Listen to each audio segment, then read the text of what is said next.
धर्मो रक्षति रक्षता। जो व्यक्ति धर्म की रक्षा करता है, धर्म उसकी रक्षा करता है। When we protect the righteousness protects us. Hello everyone, welcome back to my channel.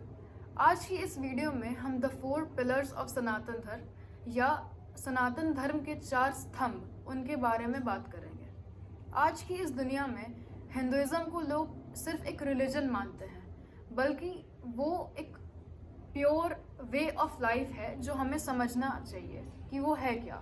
और ये जो है, ये 4 ऐसे स्तंभ पे खड़ा है ये हिंदुइज्म, और जो भारत की सभ्यता है वो भी इतने हज़ारों सालों से उसी स्तंभों पे खड़ी है।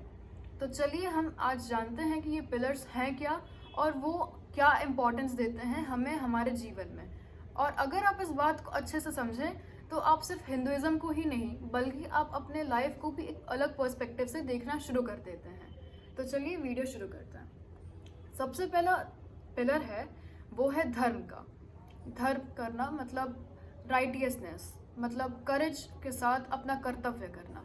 श्री कृष्ण ने भगवद गीता में कहा है स्वधर्मे निधनम श्रेय, यानी कर्तव्य करना ही सबसे बड़ा धर्म है। जैसे एक गुरु का काम होता है ज्ञान देना, एक सोल्जर का काम होता है देश की रक्षा करना। खैर, ये सिर्फ सोल्जर का ही नहीं, हम आम आदमियों का भी काम होता है अपनी देश की रक्षा के लिए हर समय खड़े रहना। और जैसे एक डॉक्टर का काम होता है पेशेंट्स की सेवा करना, वैसे ही एक चीज़, एक किसी भी काम को करने के लिए हमें उसको धर्म के डायरेक्शन में ही करना चाहिए, विथ राइटियसनेस, विथ करेज। एक इंसान को हमेशा न्याय, सत्य और करुणा के साथ अपने जीवन को जीना चाहिए। हम लोग अब सेकंड पिलर पे आते हैं, वो है अर्थ। अर्थ जो है उसका मतलब है पैसा कमाना। हिंदुइज्म कभी भी वेल्थ, पैसा कमाने के अगेंस्ट नहीं रहा है, बल्कि वो एनकरेज करता है इस चीज़ को, लेकिन सही डायरेक्शन में और सही तरीके से पैसा कमाने पे हमें फोकस करना चाहिए, ईमानदारी से। धर्म में अगर हम धर्म के साथ पैसा कमाएंगे, धर्म के साथ अगर हम वेल्थ अपना अर्न करेंगे, तो वो बस एक कमाई नहीं होती है, वो एक कमाई का जरिया नहीं होता है, वो एक रिस्पॉन्सिबल, सिक्योर और एक प्रॉस्पेरिटी वाले जीवन की बात होती है, which we are flourishing into, which we are diving into.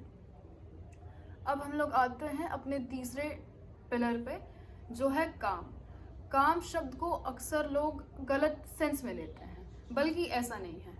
काम शब्द का अर्थ, ये सनातन धर्म के 4 पिलर्स के हिसाब से ये है कि काम शब्द यहाँ, इसमें तात्पर्य इसका ये है कि जो काम शब्द है वो हर वो चीज़ जो हमारे जीवन को सुंदर बनाए, सौंदर्य बनाए, beautiful, elegant, like a very good way of life, a standard to live a life. तो जो काम है वो म्यूजिक, पेंटिंग, डांस, नेचर से प्रेम, positive aspirations, friends, family etcetera, हर एक चीज़ वो है जो हमें सुंदर बना सके, हमारे जीवन को मीनिंगफुल बना सके। हर वो इच्छा जो है वो काम से आती है। काम सिर्फ फिजिकल डिज़ायर ही नहीं होता है, हर एक चीज़ होती है जो हमारे जीवन को सुंदर बना सके और हमारे कैरेक्टर को बिल्ड कर सके, क्योंकि कैरेक्टर बिल्डिंग उन्हीं चीज़ों से होती है, उन्हीं हैबिट से होती है जो हम डेली करते हैं। और कहा भी जाता है, if you want to be a very good character woman और अ मैन और अ वेरी स्टैंडर्डाइज्ड, तो आपको अपने हैबिट्स चेंज करने होंगे। आप अपने हैबिट्स चेंज करेंगे तो आप अपना कैरेक्टर बेशक चेंज करेंगे। और ये तो सीधी बात है कि आप किसी भी चीज़ से वापस अपने आप में आ सकते हैं। क्यों? क्योंकि it's all about the mindset. ये चाणक्य कहते हैं अपनी चाणक्य नीति में। Let's get back to the topic. अब हम लोग आते हैं सनातन धर्म के अंतिम पिलर में। ये ये लास्ट पिलर है आउट ऑफ द 4 पिलर्स, ये लास्ट पिलर है जिसको हम मोक्ष कहते हैं। मोक्ष सिर्फ डेथ के बाद, मरने के बाद मुक्ति आत्मा की नहीं होती, मतलब होती है, लेकिन इसका ये मतलब नहीं है कि डेथ के बाद ही हमें मोक्ष मिलेगा। सिर्फ ये नहीं है, मोक्ष हर एक चीज़ से मिल सकता है, फियर से, ईगो से, अटैचमेंट से, डिज़ायर से, हर एक चीज़ से मुक्ति, ग्रीड से मुक्ति, ईगो से मुक्ति, डर से मुक्ति, हर एक चीज़ से मुक्ति मिलना ही मोक्ष कहलाता है। ये लोग गलत सेंस में लेते हैं कि डेथ के बाद ही मिलती है, ज़रूरी नहीं है। अगर हम अपने असली स्वरूप को पहचाने, अगर हम खुद को पहचाने, खुद को जाने कि हम क्या हैं, हमें कैसे जीवन जीना चाहिए, हमें वो क्या हैबिट्स सब जो अपनी चेंज करनी चाहिए अपने कैरेक्टर को बिल्ड करने के लिए, तो हम एक पीसफुल जीवन जी सकते हैं और अपने आप में बहुत बेहतरीन कर सकते हैं। तो ये है 4 पिलर्स सनातन धर्म के। और एक सरप्राइजिंग फैक्ट ये है कि इन 4 पिलर्स को पुरुषार्थ कहा जाता है सनातन धर्म में। Anyways, I think the video is about to get over. तो ये एक्चुअली है 4 पिलर्स ऑफ सनातन धर्म, जिन्हें हम पुरुषार्थ भी कहते हैं।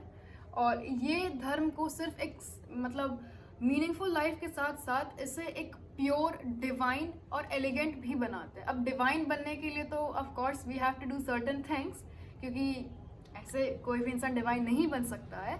लेकिन तात्पर्य ये है इन 4 पिलर्स ऑफ हिंदुइज्म को डिस्कस करने का कि इसको जान के हम अपना, इसको समझ के हम अपने हिंदुइज्म को समझ सकते हैं, अपने परंपराओं को समझ सकते हैं और उन्हें सिर्फ फॉलो ही मतलब समझ ही नहीं, उन्हें हम फॉलो भी कर सकते हैं, उन्हें हम अपनी डे टू डे लाइफ में भी ला सकते हैं, उनसे उनको अपनी हैबिट्स में इन्वॉल्व करके अपना कैरेक्टर बना सकते हैं, क्योंकि कैरेक्टर बनाना बहुत ज़रूरी होता है।